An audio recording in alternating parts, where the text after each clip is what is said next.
The Renegade Row is a full body movement. Even though we are primarily working our back here, it's a full body movement because we're locking in that plank nice and strong. You're squeezing as hard as you can. You're building up tension. We're gonna make everything work. And I'm gonna show you how to do that, and I'll show you how to modify as well if you need to. So important things to consider. We wanna make sure we're in that nice and strong high plank position, so our belly is nice and tight. We're squeezing our glutes. You're pushing your feet into the floor. You're grabbing those dumbbells as hard as you can. Create that tension.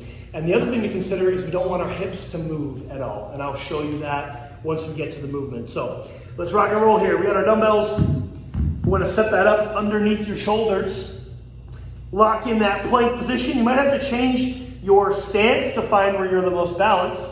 But belly nice and tight. Pull that elbow back towards our hip. Control back down. Other side. Pull that elbow back towards our hip. Control back down. Again, as I pull, I don't want to move my hips at all. I don't want to be shaky. I also don't want to be way out in front of me either. That's going to be really tough on our shoulders. Okay, I'll show you from the side so you can see that a little bit better. And then I'll show you the modification too. So again, right underneath my shoulders, right? Not way out here, right? That's not a very good plank, right? Right underneath my shoulders. Again, you can change your stance. Find where you're the most balanced, okay? Locking that plank in, belly nice and tight. I'm pulling that dumbbell back towards my hip. Switch, dumbbell back towards my hip. Again, I don't want to be shaky or moving my hips at all. When I pull that, I'm nice and strong, pulling that elbow towards my hip, okay? And if you do end up getting in front of yourself, just reset. Bring those dumbbells back, okay?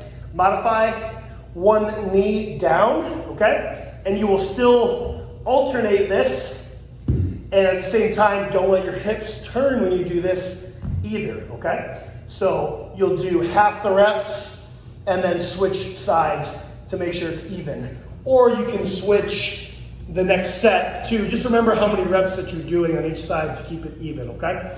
So that is the Renegade Row. You'll see that on the Better, Faster, Stronger program, available on the Hard Work Works Fitness app.